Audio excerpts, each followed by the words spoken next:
नमस्कार, अपने उत्तराखंड देख रहे हैं आप। मैं हूं आपके साथ नेहा। बुलेटिन की शुरुआत करेंगे। उत्तराखंड के मुख्यमंत्री पुष्कर सिंह धामी ने देहरादून के सहस्त्रधारा स्थित मझारा गांव का दौरा किया और आपदा प्रभावित निवासियों से मुलाकात की।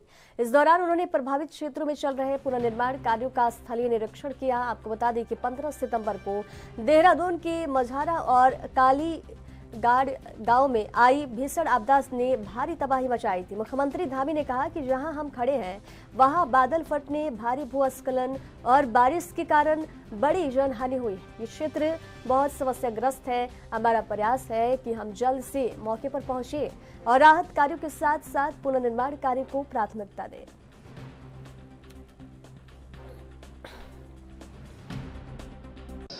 ये जिस स्थान पर हम लोग खड़े हैं ये मजेड़ा और कालीगाड़ का क्षेत्र और आसपास के क्षेत्रों में पलेद समेत अनेक स्थानों पर बादल से और पिछली बादल जो नदी है उससे और आसपास जो बादल फटे हैं और भारी लैंडस्लाइड और बारिश के कारण से यहाँ बहुत तबाही हुई है इस क्षेत्र में और बड़ी जनहानि हुई है। मलबा आ गया है, घरों को नुकसान हो गया, हमारे यहाँ पुल चले गए, रोड चली गई और बड़ी जनहानि हुई यहाँ पर। यहाँ पर बहुत समस्याग्रस्त ये क्षेत्र है और इस क्षेत्रों में चूँकि लगातार हम लोगों का प्रयास रहा कि मौके पर पहुँचें। यहाँ के स्थानीय विधायक हैं हमारे कैबिनेट मंत्री श्री गणेश जोशी जी, ये पहले भी यहाँ पर आए थे और मुझे भी बताया था, क्योंकि ऐसे समय में सभी लोगों को राहत कार्य करना, पुनर्निर्माण करना और जल्दी से जल्दी फिर से जो व्यवस्थाएं हों और आगे के लिए अच्छी तैयारी करना, ये हमारी प्राथमिकता है। और आज मैंने सभी अधिकारियों को निर्देशित भी किया है। सभी जो इस क्षेत्र के पीड़ित लोग हैं, हमारी माताएं हैं, बहनें हैं, बच्चे हैं, बुजुर्ग हैं, सभी से भेंट की है। सभी को हमने भरोसा दिया है कि हम हमारे प्रधानमंत्री जी के मार्गदर्शन में, उनके नेतृत्व में निश्चित रूप से सभी आपदा पीड़ितों को, आपदा प्रभावितों को हर संभव वो सहायता करेंगे, जिससे कि उनका फिर से पुनर्वास हो सके, उनका जीवन फिर से पटरी पर आ जाए। मुख्यमंत्री पुष्कर सिंह धामी ने देहरादून स्थित भाजपा प्रदेश कार्यालय में आयोजित दीपावली मिलन समारोह में सम्मिलित हुए। इस अवसर पर उन्होंने दीप प्रज्वलन कर कार्यक्रम का शुभारंभ किया तथा दीपावली पर्व पर आयोजित पूजा अर्चना में भी भाग लिया। दीपावली के इस शुभ अवसर पर मुख्यमंत्री ने सभी को हार्दिक बधाई और शुभकामनाएं देते हुए कहा कि ये पर्व प्रकाश, सद्भाव, समृद्धि और सकारात्मकता का प्रतीक है। मुख्यमंत्री धामी ने कहा कि दीपावली का ये पर्व देश के आर्थिक और सामाजिक विकास के लिए भी विशेष महत्व रखता है। उन्होंने कहा कि प्रधानमंत्री नरेंद्र मोदी के नेतृत्व में केंद्र सरकार द्वारा नेक्स्ट जनरेशन जीएसटी लागू की गई है, जिससे देश भर में व्यापारिक वातावरण और अधिक सरल हुआ है।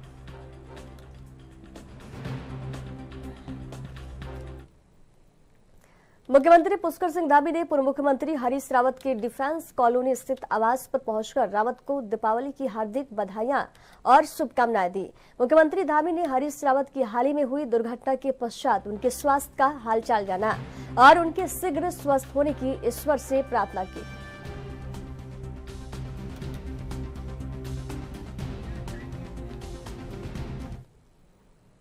मुख्यमंत्री पुष्कर सिंह धामी पूर्व मुख्यमंत्री और पूर्व केंद्रीय मंत्री रमेश पोखरियाल निशंक के निजी आवास पर पहुंचे। इस अवसर पर मुख्यमंत्री ने उन्हें दीपावली की हार्दिक बधाइयां और शुभकामनाएं दी। मुख्यमंत्री ने इस अवसर पर निशंक के प्रति अपना स्नेह और आदर व्यक्त करते हुए उनके उत्तम स्वास्थ्य, सुख और समृद्धि के लिए शुभेच्छा व्यक्त की।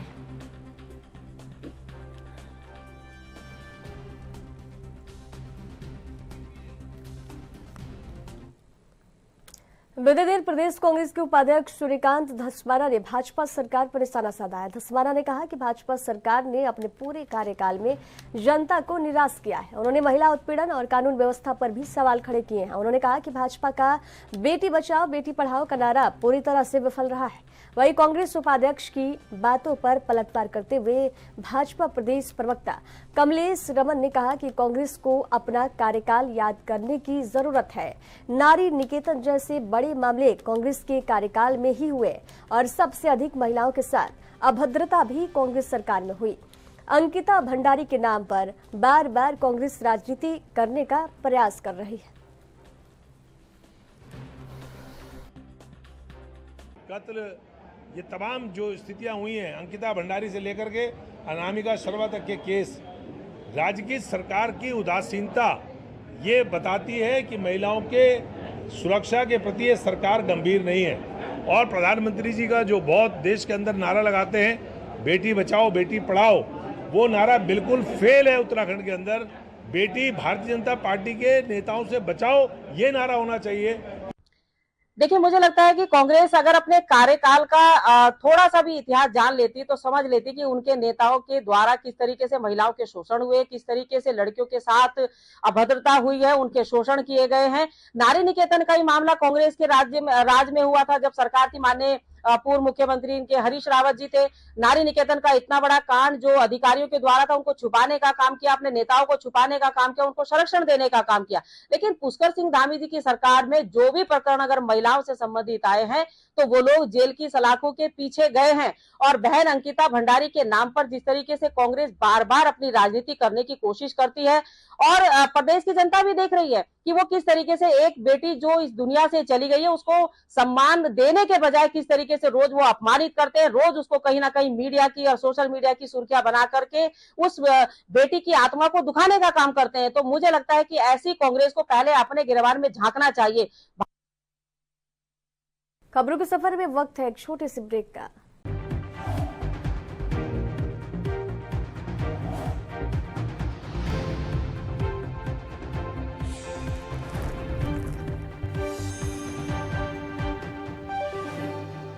और ब्रेक के बाद एक बार फिर से स्वागत है आपका। केंद्रीय खनन मंत्रालय द्वारा प्रदेश को खनन सुधार के लिए 100 करोड़ की राशि प्रदान की जाएगी। वहीं भाजपा प्रदेश मीडिया प्रभारी मनवीर चौहान ने इसकी सराहना की है। उन्होंने कहा कि मुख्यमंत्री धामी द्वारा हमेशा सुशासन और पारदर्शिता से राज्य हित में कार्य किया गया है। इन पारदर्शी नीतियों के कारण ही आज केंद्र द्वारा 5 गुना से अधिक राजस्व सरकार को खनन से प्राप्त हो रहा है। कुशल वित्तीय परिवर्तन और पर्यावरण संरक्षण का भी ध्यान रखते हुए खनन की दृष्टि से कार्य भाजपा सरकार द्वारा किया गया है। साथ ही 100 करोड़ की धनराशि जो उपहार स्वरूप प्राप्त होने जा रही है वे सराहनीय है और निश्चित ही राज्य सरकार की खनन के प्रति पारदर्शिता पर मुहर लगाना दर्शाती है।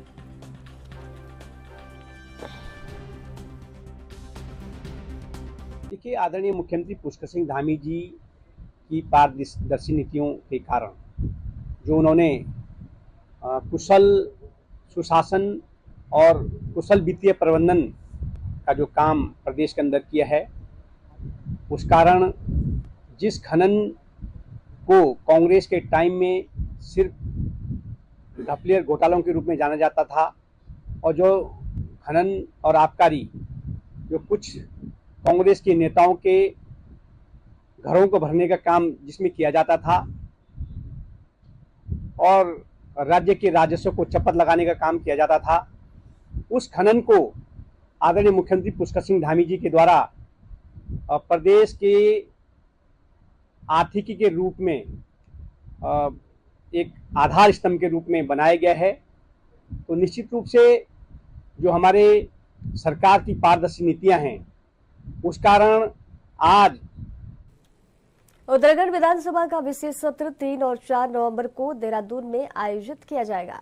ये सत्र राज्य की रजत जयंती के मौके पर आयोजित किया जा रहा है और इसकी अधिसूचना जारी कर दी गई है। राष्ट्रपति इस विशेष सत्र में मुख्य अतिथि के तौर पर शामिल हो सकती हैं, जबकि 9 नवंबर को राज्य स्थापना दिवस के मुख्य कार्यक्रम में प्रधानमंत्री नरेंद्र मोदी के आने की भी संभावना है। इस मौके पर सरकार स्तर पर तैयारी तेज कर दी गई है। कैबिनेट मंत्री सुबोध उनियाल ने कहा कि राज्य के लिए ये वर्ष विशेष है और इस अवसर पर कई गणमान्य लोग देहरादून आएंगे, जिनका स्वागत करने की तैयारियां चल रही है।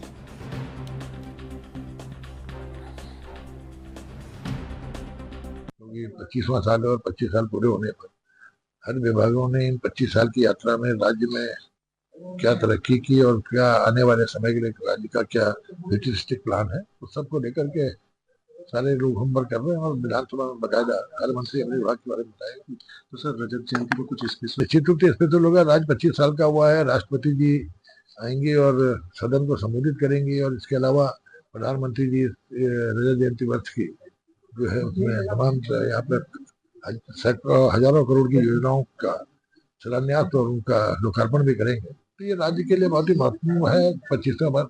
इस 25वें वर्ष में निश्चित रूप से हमें भारत सरकार से भी उपलब्धियां होंगी और राज्य उन अपेक्षाओं को पूरा करने में आगे बढ़ेगा जिन अपेक्षाओं से राज्य का निर्माण हुआ। अल्मोड़ा की बाल मिठाई जिसका स्वाद आज भी लोगों के दिलों में बसा हुआ है, लगभग 200 साल पुरानी है। इसका इतिहास 1965 से शुरू होता है, जब लाला जोगाराम ने इसे पहली बार बनाया था। इस मिठाई को बनाने में खोया, शक्कर, दूध और अन्य शुद्ध पहाड़ी सामग्रियों का उपयोग किया जाता है। ये मिठाई अपनी अनोखी बनावट और स्वाद के लिए प्रसिद्ध है और आज भी अल्मोड़ा के लगभग 1000 दुकानदार इस कारोबार से जुड़े हैं। बदलते समय के साथ इसके निर्माण विधियों में बदलाव आया, लेकिन इसका स्वाद वही पुराना बना हुआ है। अल्मोड़ा की बाल मिठाई उत्तराखंड की संस्कृति और परंपरा का अहम हिस्सा बन चुकी है।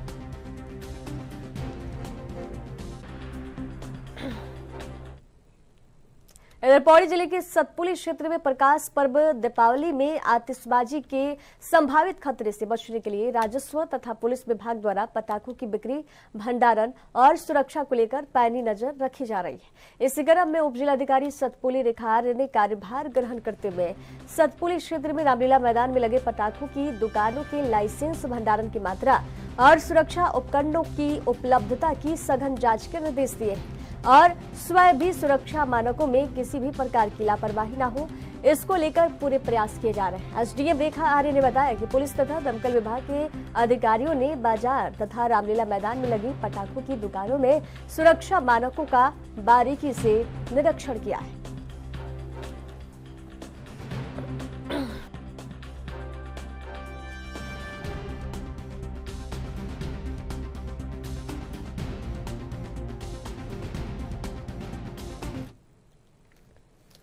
राजधानी देहरादून में बढ़ती ट्रैफिक की समस्या से सभी परेशान हैं। वहीं त्योहारों के मौके पर जिला प्रशासन ने कई विकल्प तैयार करने का दावा किया है। डीएम देहरादून समीन बंसल ने जनपद वासियों को दीपावली पर्व की शुभकामनाएं दी, साथ ही अपील की है कि सावधानी के साथ पर्व को मनाएं। इसके अलावा कहीं पर भी आने जाने के लिए पब्लिक ट्रांसपोर्ट का प्रयोग करें, जिससे आप जाम की दिक्कतों से भी बच सकेंगे।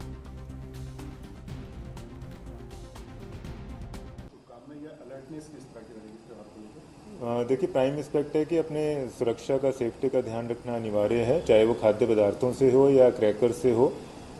इसमें हमारी चेकिंग भी चल रही है, रैंडम चेकिंग पटाखे गोदामों की, व्यापारियों की और जो हमारे खाद्य पदार्थ हैं, शॉप्स हैं, जहाँ पे कारखाने हैं, सब जगह चेकिंग अभियान जारी है।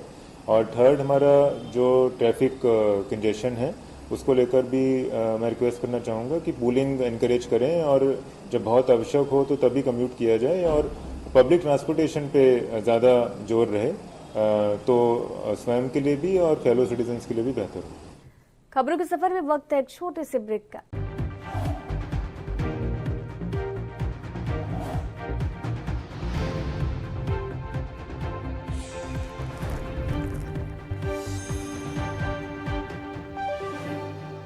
और ब्रेक के बाद एक बार फिर से स्वागत है आपका। देहरादून शहर ये भीतर ट्रैफिक संचालन पहले से ही प्रशासन के लिए एक बड़ी चुनौती साबित हुआ है और त्योहारी सीजन के दौरान अक्सर बाहरी प्रदेशों से काम करने वाले उत्तराखंड के लोग छुट्टियों में घर आते हैं, जिसके चलते ट्रैफिक संचालन और ज्यादा मुश्किल हो जाता है। इसके अलावा दीपावली के दौरान ड्रिंक एंड ड्राइव के मामले भी अक्सर सामने आते हैं, जिस पर पुलिस प्रशासन की कड़ी नजर रहेगी और जगह जगह चेक पोस्ट बनाए जाएंगे। साथ ही पुलिस प्रशासन द्वारा ऐसे रेस्टोरेंट और क्लब संचालकों से पार्टी आयोजित करवाने से पहले पुलिस को बताने की अपील की गई है।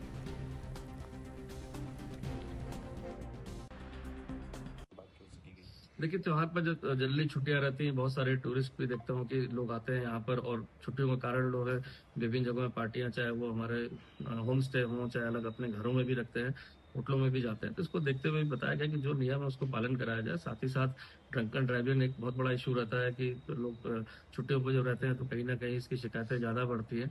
उसको लेकर भी इन्फोर्समेंट के लिए ट्रैफिक को अलग बताया कि कुछ पॉइंटों पर अतिरिक्त जो है चेकिंग बनाया जाए और साथ ही साथ होटल रेस्टोरेंट वालों को भी ब्रीफ किया गया कि ऐसे जब इस तरह की कोई पार्टी आयोजन करते हैं तो जरूर पुलिस को इसमें पहले से इन्फॉर्म करें।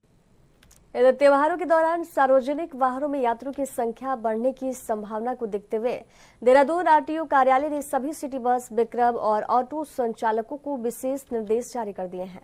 आरटीओ संदीप सैनी ने कहा कि परिवहन निगम और ट्रांसपोर्ट यूनियनों को त्योहारी सीजन के मद्देनजर सेवाओं को बढ़ाने के निर्देश दिए गए हैं और वाहनों में सफाई बनाए रखने की भी अपील की गई है। इसके अलावा वाहन संचालकों और चालकों को शराब का सेवन करके वाहन न चलाने की चेतावनी दी गई है।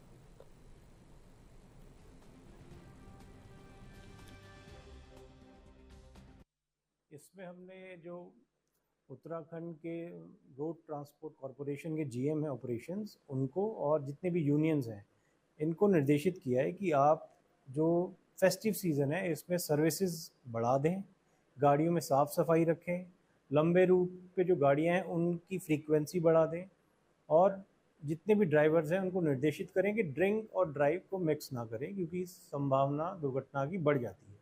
और इसके अतिरिक्त हमने जितने भी हमारे एनफोर्समेंट टीम्स हैं सबको निर्देशित किया है, स्पेशली हिल एरियाज़ के रूट्स पे, जैसे हमारा चक्राता रोड हो गया या टिहरी का रूट हो गया, ऋषिकेश से ऊपर हो गया, कि वहाँ पर निरंतर अपना चेकिंग अभियान चलाते रहें, किसी भी तरह की ओवरलोडिंग ना हो और शराब का सेवन करके गाड़ी ना चली जाए।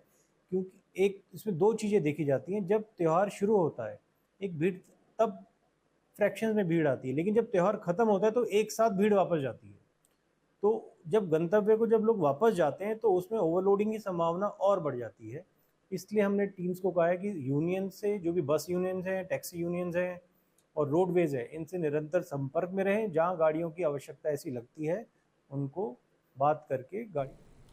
दीपावली के मौके पर मिलावटी सामान बेचने वालों की सक्रियता बढ़ जाती है। ऐसे में खाद्य सुरक्षा विभाग ने छुट्टियों के बावजूद छापेमारी अभियान जारी रखने के निर्देश दिए हैं। एफडीआई के अपर आयुक्त ताजबर सिंह ने अपनी सभी टीमों को अलर्ट रहने और खासतौर पर छुट्टी के दिन भी इस अभियान को जारी रखने का आदेश दिया है। विभाग ने ये भी कहा कि ये अभियान दीपावली के बाद भी जारी रहेगा, ताकि त्योहारी सीजन के बाद मिलावटखोरी पर काबू पाया जा सके।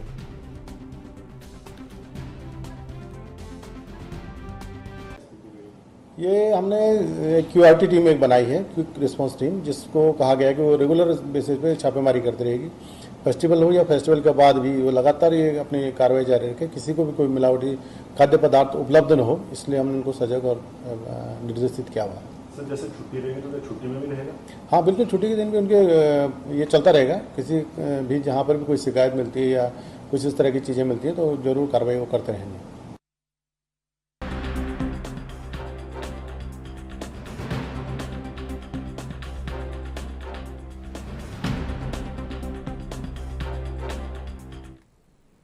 उत्तराखंड प्रदेश में भीषण आपदा से जमकर कहर बरसाने का काम किया है, जिसके चलते कई इलाके पूरी तरह से जमींदोज हो गए तो कई स्थानों पर स्लाइडिंग जोन की वजह से दिक्कतें बढ़ गई है। ऐसे में अब लोक निर्माण विभाग ने सड़कों पर बने खतरनाक स्लाइडिंग जोन का विकल्प तलाश कर उस पर काम करना शुरू किया है, जिससे भविष्य में इस तरह की दिक्कतों से बचा जा सकेगा।